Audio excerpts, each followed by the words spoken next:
too much of a cliche, overhyped in my opinion. They're very dramatic, creepy and eerie, mentioned in popular culture these days. Adorable, philosophical. Hi, hello everyone, and welcome to my yearly book review. I'm not quite sure, I do believe I did this last year as well.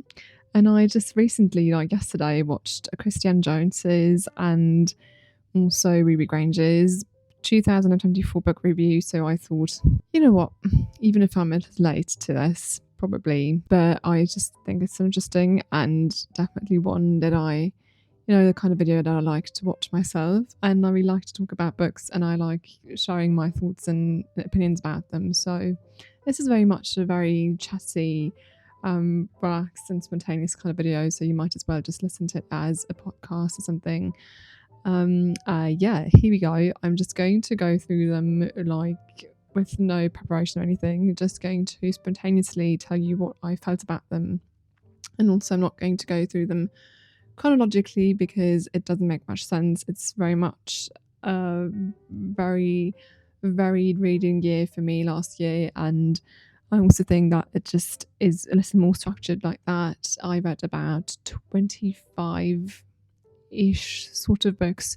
I'm not really one for reading challenges and not for like setting reading goals specifically, because I'm happy reading 20 to 30 ish books a year, and it is a hobby of mine. I don't need to race, I don't need to rush. I just want to be able to enjoy it. So, and even if you've just read 10 books last year, that's fine too. Just a friendly reminder for all of us that this is not a competition about who reads more in a year. So I'm going to start with some books that I read with my friends. We have a little book club that we've been like doing for 4 years now. Actually, we started during the pandemic. The kind of thing you would start in the pandemic is doing a book club. You can do that online, chatting about books online, so that was easy to do. And the first one I want to mention is Ariadne. I'm not quite sure how to pronounce this in English, but it is by Jennifer Saint, and it basically is a retelling of the story of her and the Minotaur. And yes, she's a princess of Crete, and then her brother or half brother is Minotaur, like that monstrous creature who lives down below in the palace, so in the cellar, in this maze, this labyrinth that not Icarus, but his father built. What's his name again? So this is basically a retelling of Greek mythology about Theseus. Geez, that's really hard to pronounce. And the Minotaur. So you have all of these characters that you might have heard of, that you may know the story of, and it's a modern sort of more, it is advertised as a feminist retelling, and I do understand why.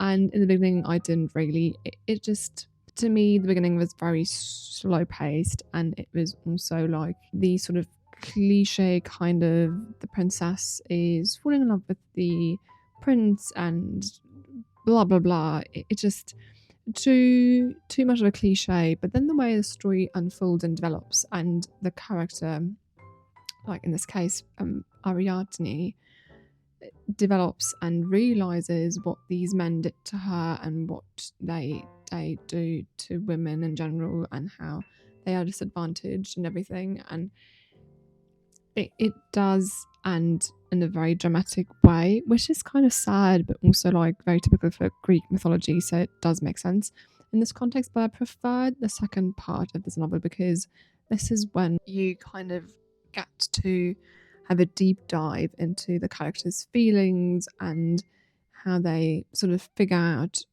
who to be and how to be, and in this very strange world where gods sort of decide your future. So overall, it was an interesting read, I'd say, because it gives you an idea of how these Greek myths are retold and rewritten these days.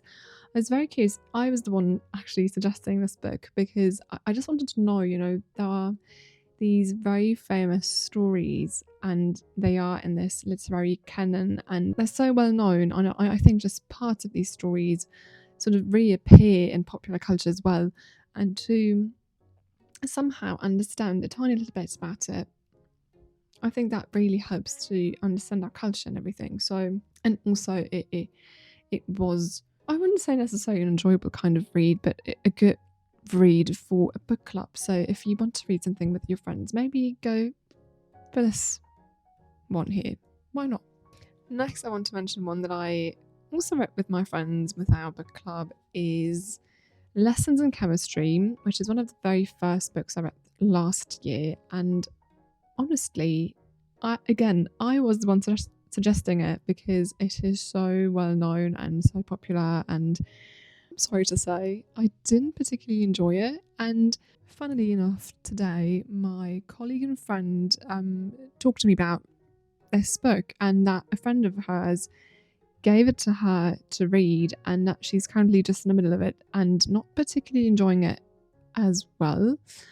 And I do believe that it's because it just feels so overly sort of shouting in your face that the injustice done to women during that time, and actually still today, of course, but during that time during which is set during the 1950s. So about, I didn't even tell you what this is about. This is about a young woman who is a chemist, and she really struggles in 1950s and 60s because as a woman it's really hard to have a job, to be in this man's world and to establish sort of a future for yourself. And the fact is that many things lead for her to actually go into a cooking show on TV, which is also like a very sort of like, first you read it and you're like, oh, okay, a cooking TV show.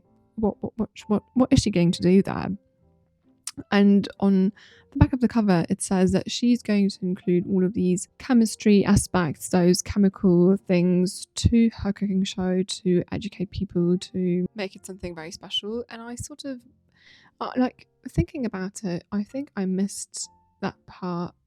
I missed, like, I believed, I thought that this part would be a little more developed and more detailed, but it wasn't really. And so I really felt like all of these things happening to her, it was very much sort of in your face, to tell you almost every single page, see how unjust and unfair everything was for women back then. And it felt a little forced sometimes, to me at least. And also the writing was quite good, but also sometimes a little repetitive in my opinion. So we all agreed, my friends and I, that it was not necessarily a bad read, a bad book, but I wouldn't necessarily recommend it too much. I'm actually realizing I'm starting with books that I wouldn't necessarily recommend, but I think it's so interesting, and I do believe that this is also always very much down to individual taste. So if this sounds interesting to you, you might as well enjoy it. It's not because I didn't like it that you won't. But for me personally, these were like the first two books that I showed you were just a little too overhyped in my opinion. Not bad, but not particularly outstandingly good either. So here's what I wrote down. I just checked in my little book journal. This is a very sort of small size and simple book journal where you just write down the title, the author, and just some short thoughts on the book you read. And my thoughts on this were a promising story that turned out to be a little disappointing. The main character was not very relatable and even a little annoying with her attitude. Yeah, so she really is a bit of a know-it-all and really behaves that way too. There were too many cliches and stereotypes, and it seems like the author just copied some aspects of her life onto the protagonist. And the topics relating to feminism where it also just only explored superficially. So I feel like it was not necessarily very outstanding in that aspect either. So both these books really claiming to be very feminist, which they still are, but also didn't go that deep in my opinion. And then to sort of end this cycle of books about women in art and culture and whatever, is Women in the Picture, which I haven't, as you can see by my bookmark hanging in here, that I crocheted myself, by the way. I haven't finished yet, but it's more like an academic kind of book. So Catherine McCormack is an art historian, if I'm not mistaken, and she writes about women and how they were depicted in the arts, how they were depicted in paintings and sculptures, and it is so eye-opening, interesting, and shocking and sad and infuriating, really, because you just realise that a lot of these well-known pictures that you've seen what feel like 1,000 times actually tell the story of women that were abused, that were accused and shamed, and it's just so horrible, really, but very important to know, in my opinion. So there's not much more to say, but I think if you're interested in women, in feminism, in how women are depicted in arts and culture, you should definitely read this one. Okay, so I'm going to continue with the classics that I read last year, which I actually read, I think it was during like March and April, so during the springtime season when everything would be like, flowery and nice and sunshiny and blue skies, and I read Rebecca. And later on, and I think I read them like consecutively, I read Dracula. So let me start with Daphne du Maurier's Rebecca, which, oh god, I feel like I'm telling you about all sorts of books that I didn't particularly enjoy, but I think the thing is, so this is about, and I think this is very well known, it is about this young woman who doesn't have a name. Actually, she's never called by her name. You never know her name. And the title Rebecca, therefore, is not the protagonist's name. It is the name of her husband's late wife, who died in some like weird circumstances. And so this young woman, who was actually a lady's maid or something to a wealthy woman, falls in love with this very much older man in south of France and decides to marry him and go and live with him in Cornwall, where this story is set. And it is very sort of creepy and eerie, and you slowly, step by step, get to know the characters in there and just realise they're not what they appear to be. And then towards the very end, you know what happened to Maxime de Winter's first wife, Rebecca, what really happened, and how all of this came to be. And it's very well known, so you don't really read it for the suspense, but you read it for the language and the writing. But I have to say that I find it, I do believe I don't particularly like these storylines where this young woman falls in love with an older man, and I'm like, come on, just use your brains, for God's sake.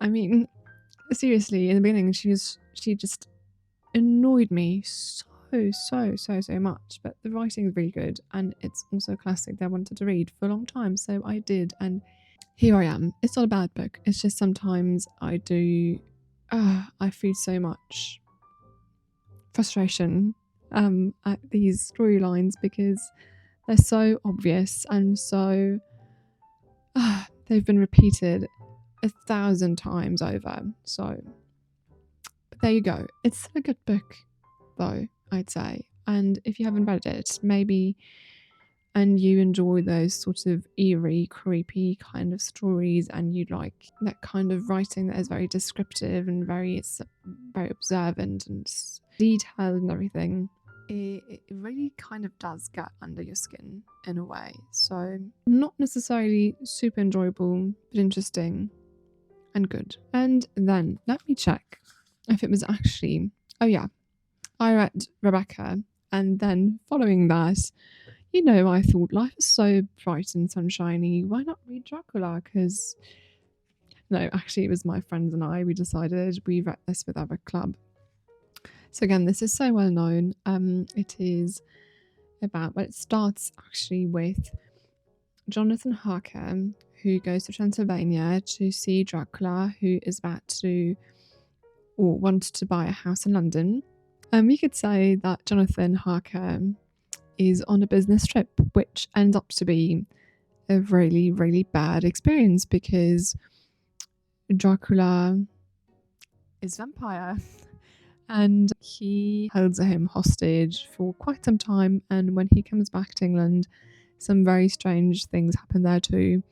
And so there is this circle of friends and acquaintances who experience all of these strange things in their surroundings, and they try to find out what it is and end up chasing Dracula. So the way that this is written is very slow paced, is very detailed and descriptive. Again, I mean, this is from the 19th century, so it's not the language we are used to these days, so it is definitely a challenge, but such an essential classic as well.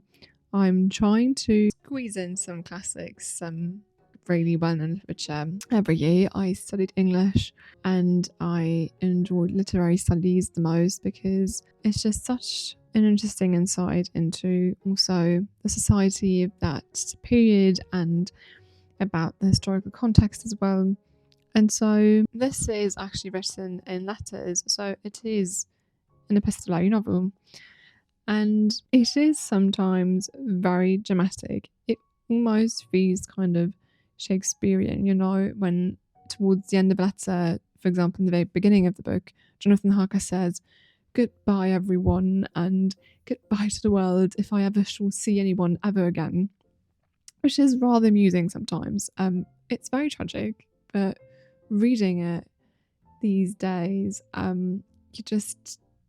just couldn't help but be sort of amused sometimes. It almost felt sort of comic in a way.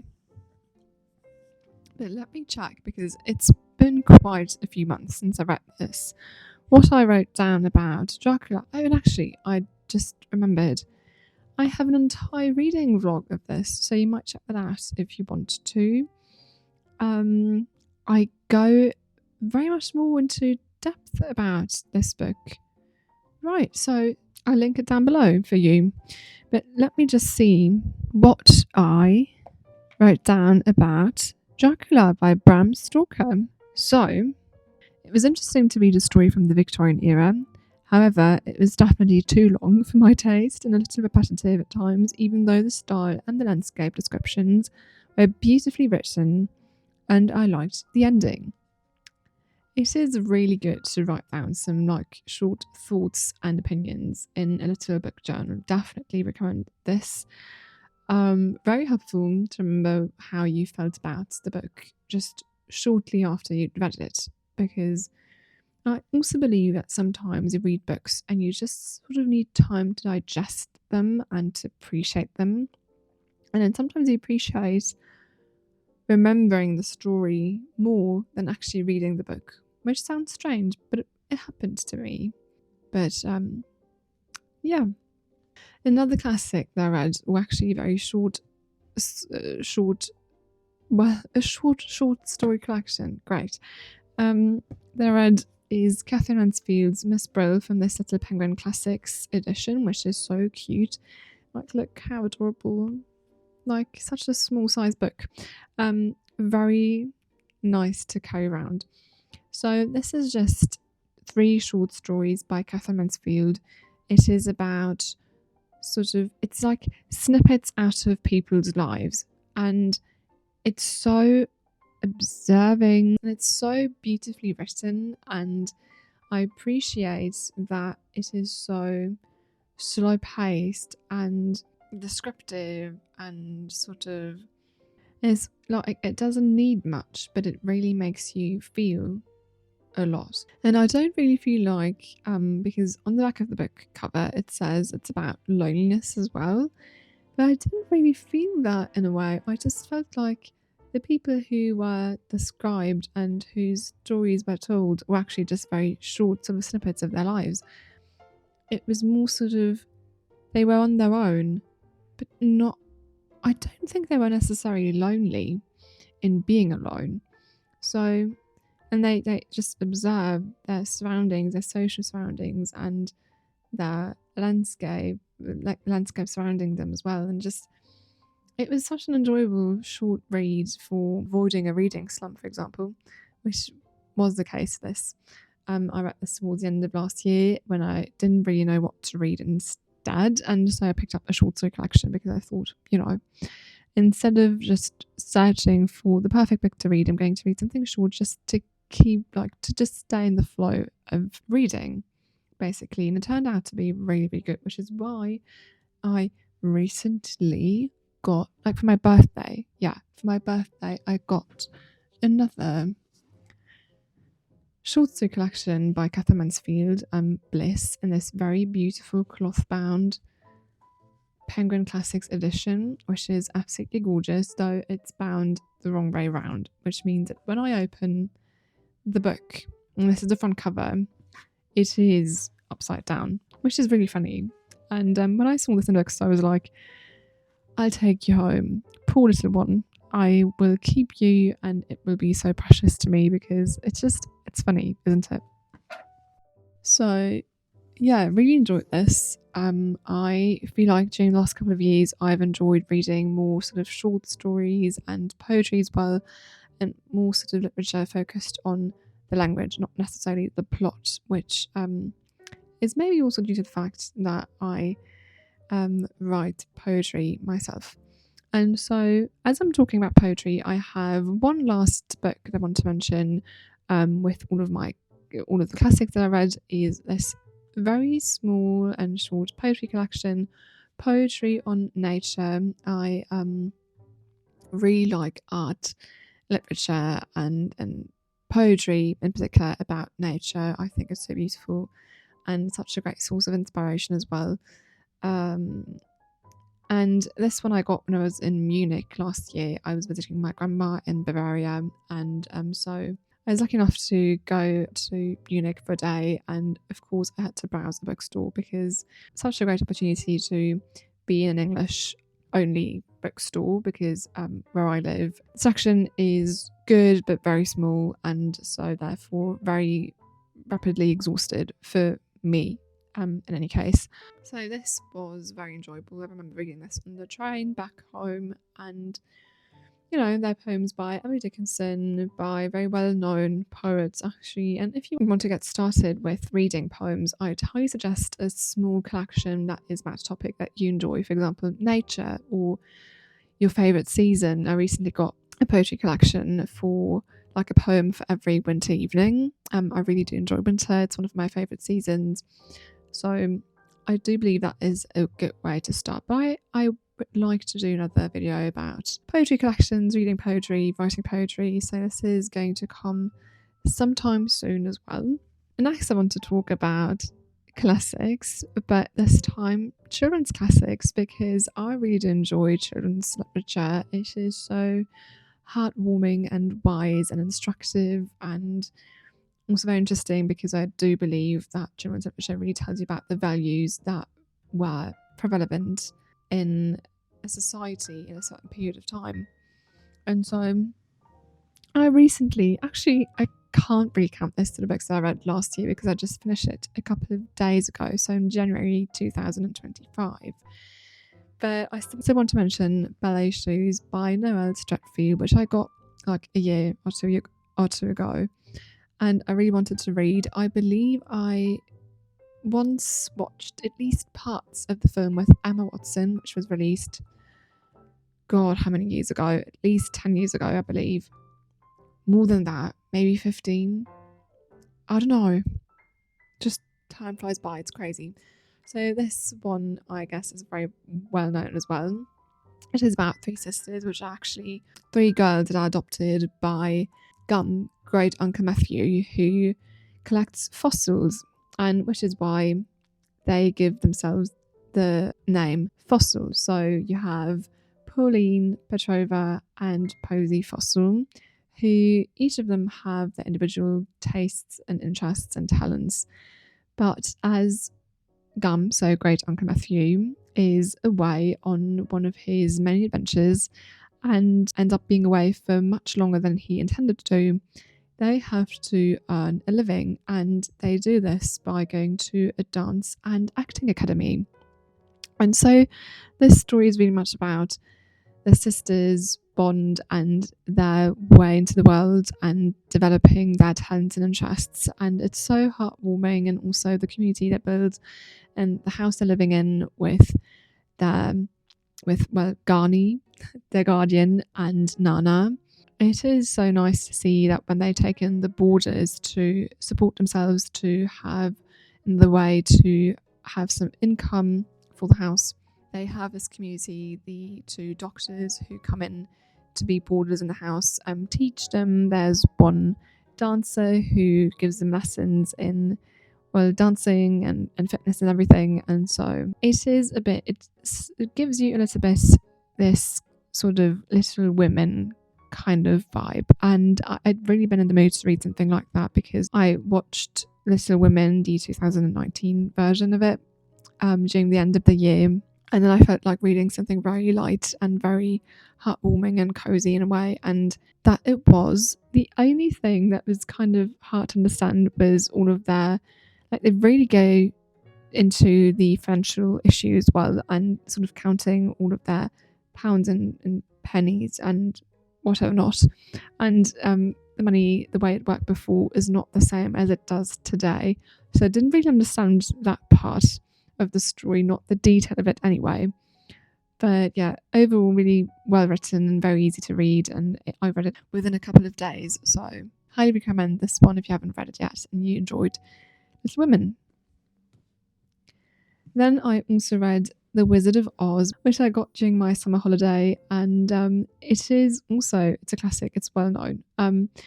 It is one that I've been meaning to read for such a long time because I know the film. I've watched it when I was very little, and the 1930s version of it, to be quite clear, because isn't there one from like 2013 or something? So, but I know the original 1930s version of it is it Judy Garland, right? And so I really wanted to read it, and also because it is mentioned or sort of hinted to in Taylor Swift's music video in Karma, where she's dressed like Dorothy and walking on this yellow brick road, which I thought was a very interesting choice. And then also it is mentioned in the film Barbie by Greta Gerwig.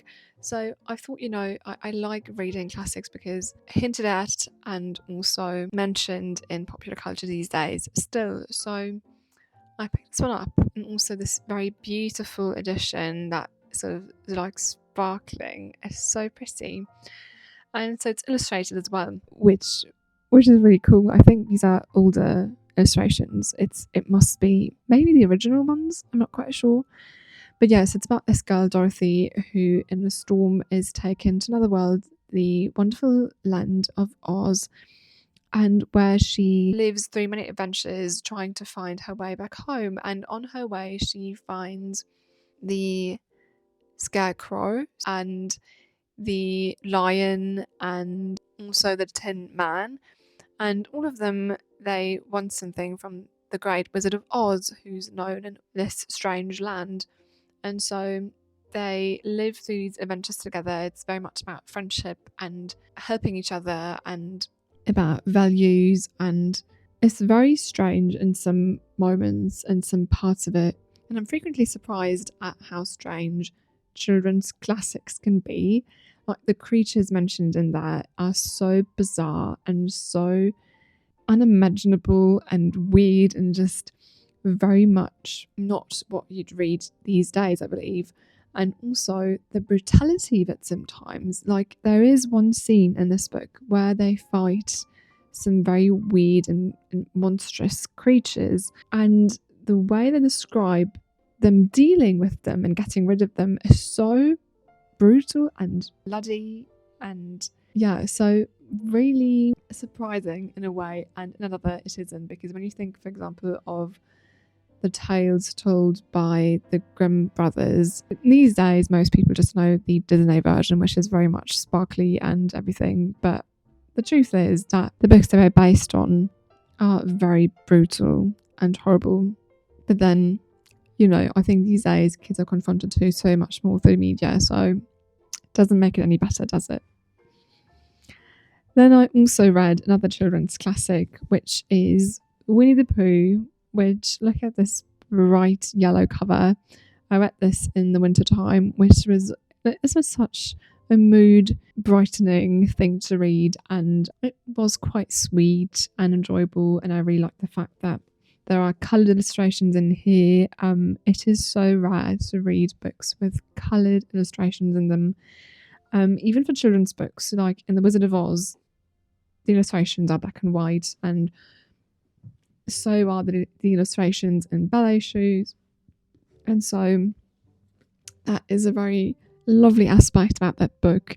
And also, of course, I mean, who does not know the films based on Winnie the Pooh? I grew up with them. So yeah, very lovely. I don't have much to say about this, but to just recommend, if you need something heartwarming and cute, then just grab that book and have a bath or something and enjoy going into this sweet little world of Winnie the Pooh. And then just want to quickly mention two other children's books that I read, or reread actually in this case, is Die wilden Hühner by Cornelia Funke, who is a very well-known author of the Inkheart trilogy. And this is her, I think the English title is Wild Chicks, which is the literal translation of Die wilden Hühner. And I grew up with these books. They're so close to my heart. I really love them. And we used to, with my friends, call ourselves Die wilden Hühner as well. And we'd be each one of the characters in the book. And there were films as well, which I remember watching in the cinema. Such an enjoyable story about a group of friends who live through sort of everyday challenges at school and with their friends and with family situations and things. And it is for elementary school kids, like the age of 8 to 10, 12. I really am so bad at judging like this, because I just think you can read any books you want to, no matter the age. But that's approximately the age I'd say this is for. This is sort of the target audience. And then I also read Les Exploits de Fantomette by, who's the author? Georges Chollet, which is a book I read, or I was read to actually by my grandma, I believe, or my mum, or both, in French, because my mum's French. And my grandma got this for me. It says in here, in 2004. Oh my god, that is more than 20 years ago now. That is crazy to think about. And I reread it, and it's so funny because it's not, I don't know if you can call this a classic.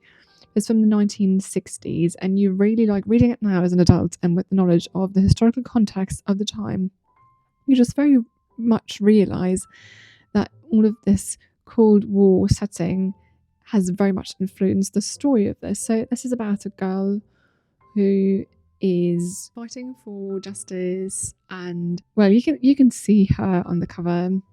She is dressed in this black cloak and a mask on her face, and to actually do some good and save people from being hurt and catch thieves and criminals.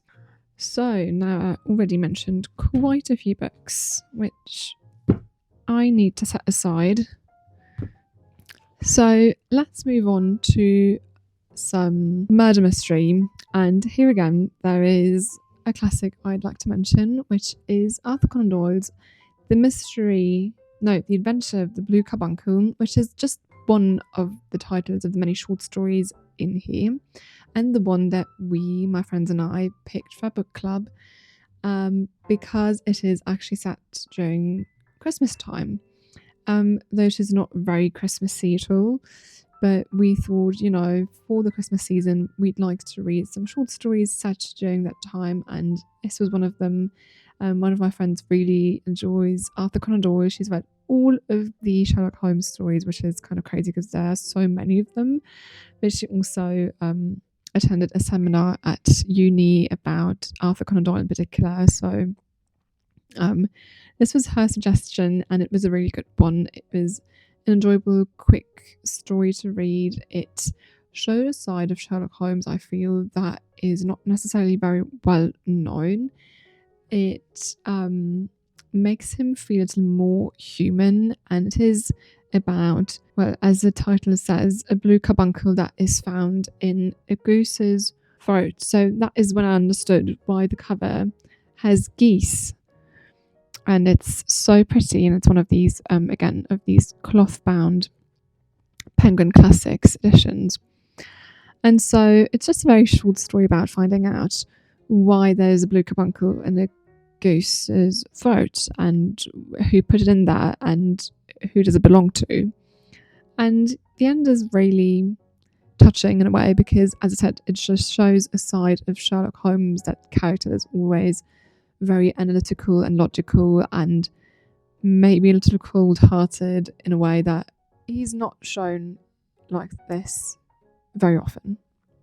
Yeah, so if you enjoy Sherlock Holmes and sort of more classic murder, mystery and crime fiction, then you'll enjoy this for sure.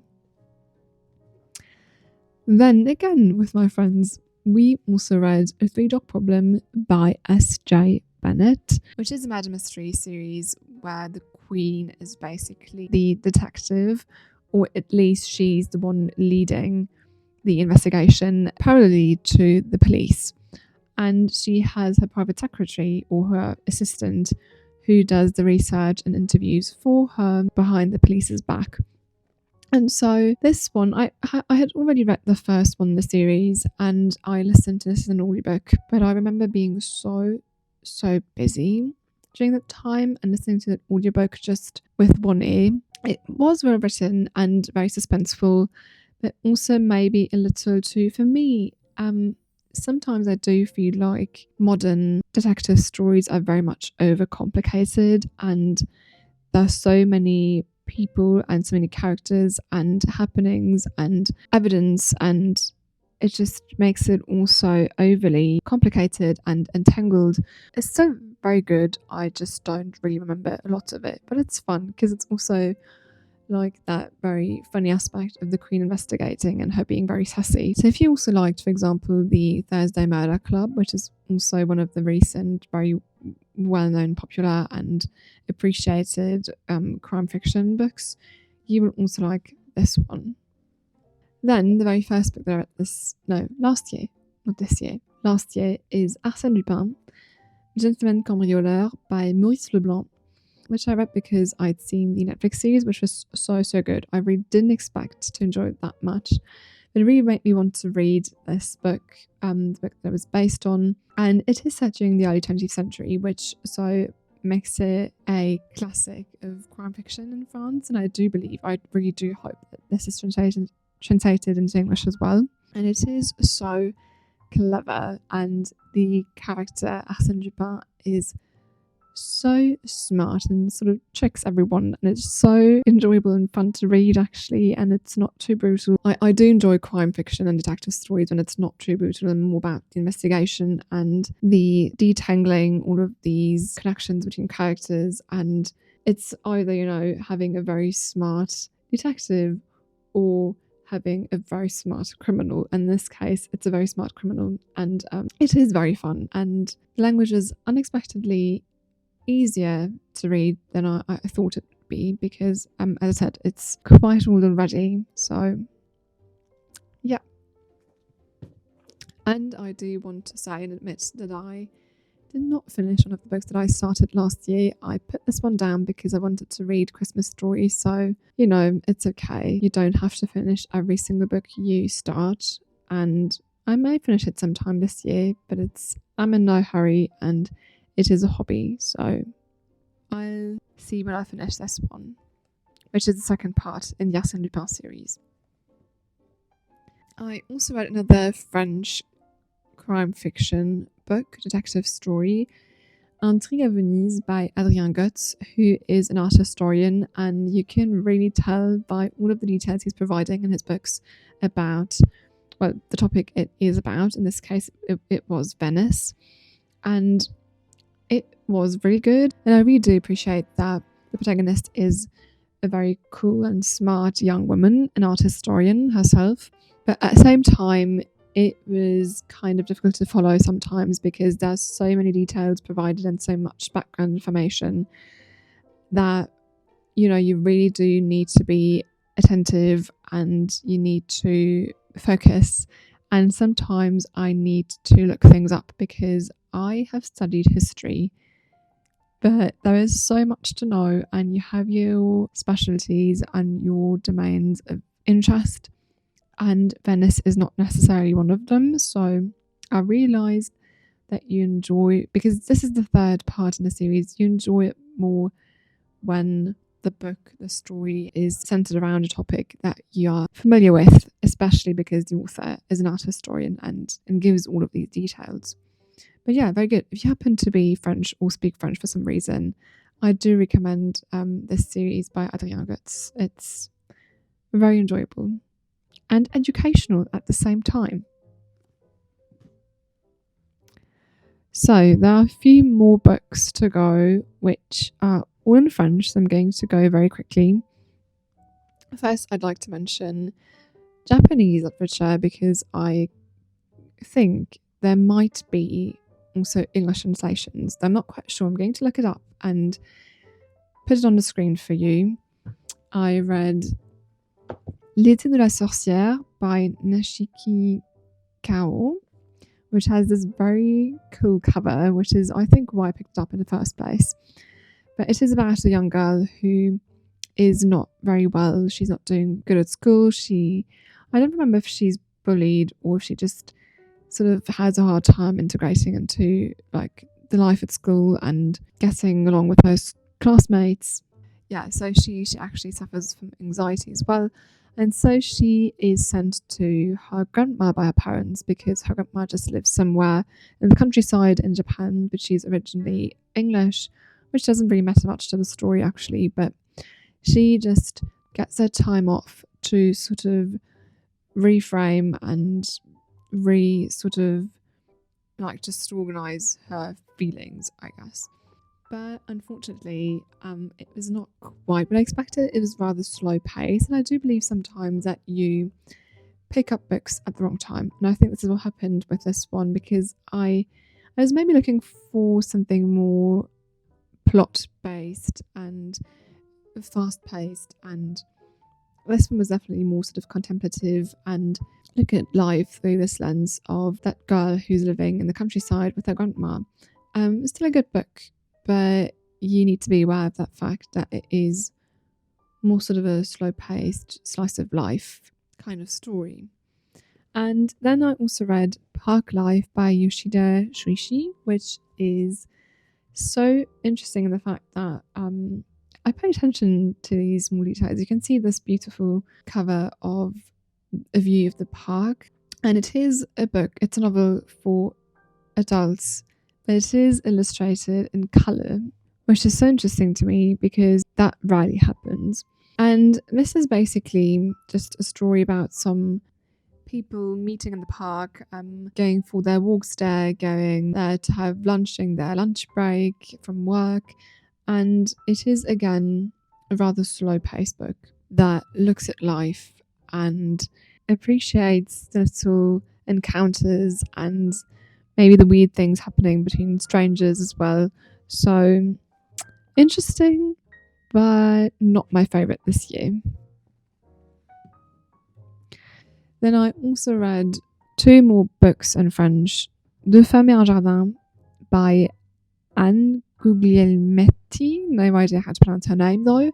And it is about an elderly, well, not elderly woman, she's maybe like in her 60s, but a woman who inherits a very small house in the countryside in Normandy and her very simple life there. And well, her, as the title says, un jardin, the garden, and her appreciating what she has and that garden and working in that garden. And then also about this young girl who sees that woman and is very intrigued by her behaviour and her way of life. And so they meet and sort of form this very interesting relationship. And it is, again, in a way, very philosophical as well. So that was a sweet little book to read. And then also Madame Pilinska et le secret de Chopin by Eric Emmanuel Schmidt, which is funny because his name is like French and German at the same time. So yeah, this book is about a young man who wants to learn to play the piano, and he hears about this woman, Madame Pilinska, who has very weird teaching methods. And in the very beginning, she doesn't even teach him the piano at all, but she tells him to, for example, pick flowers in the Jardin de Luxembourg. And basically what she's trying to tell and teach him is to be very careful and being in the present moment, and sort of teach him to be focused and to be mindful of what he's doing and to put his heart and soul into it. And so this is also very sort of philosophical in a way, and very touching at times and beautiful to read. And last but not least, I very briefly want to mention that reading books doesn't necessarily just mean reading novels or short stories or poetry, but I also read, and which is very novel, haha, okay, that was such a bad joke, which is actually novel to me. That is such a weird pun to use now, but I read comics as well, which is something I never really did before. I was always like, I don't particularly enjoy reading them because they just they give me these images that I would like to imagine for myself, reading descriptions of characters and landscapes and everything. But I found this during comic day, and I got this little extract of what turned out to be a French comic. I got this in Germany, but I was like, wait a minute, those names are French. So I got the comics in France, and it is Le Grimoire d'Elphie, and it is actually a children's comic, or for pre-teens, teens.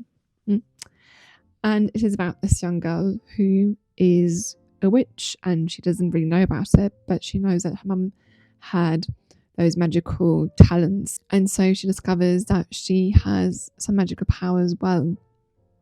And it's so sweet and so nicely told and so beautifully illustrated. It really is so charming, and I really do appreciate that she has this very strong bond with her sisters as well. They're travelling together in a bus that the eldest sister got from London and turned into a bookstore, which is like such a cool concept and so cool for a bookworm as well. So look at these beautiful illustrations. They're so charming and lovely, and just, I think, to me, radiate so much warmth and coziness as well. Yeah, absolutely charming. So I actually read the first 3 in the series. There are 5 so far, and I recently got the 4th and 5th one as well. Because it was my birthday in December too. So when I went to France, I just seized that opportunity and bought the 4th and 5th, which are the newest ones in the series. Yeah, different sort of adventures and detective stories and just things happening to those 3 sisters, and Elfie, the youngest in particular, who is the one with the magical powers.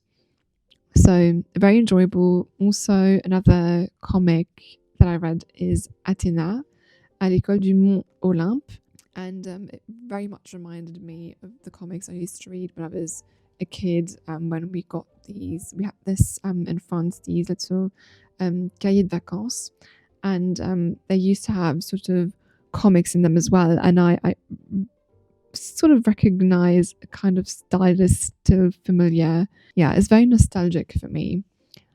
And the last one is so adorable, Nickel le Tickel by Juliette Lagrange, and it is about a dog and his talent and interest for painting and not being like other dogs. So it's basically such a great story for kids to encourage them to follow their passion and to just be themselves, and talk through this very cute story with the dog, who in the end manages to show his master that he is an artist at heart. And so beautifully illustrated. My mum got this for me, and I really did appreciate reading this. And then sometimes mentioning a book like this feels like cheating in a way, because I'm counting this as one of the books I read, even though it's like only a couple of pages and it has like 2 to 3 sentences on each page. But as I said, this is not a race. It is about enjoying what you read and learning and growing through them and with them. And yeah, I really do hope you enjoyed this video. I hope you could get some inspiration from it. And as I said, even like the ones I mentioned that I didn't particularly enjoy doesn't mean that it's like these are not bad books. They're just not, or were not in that moment, the right thing for me to read. And also, it's always a question of taste. So do not hesitate to pick any of those that I mentioned if they sparked your interest in any way. And I'm really looking forward to doing another more poetry focused video very, very soon. Thank you so much for watching, and I'll see you very soon. Bye bye.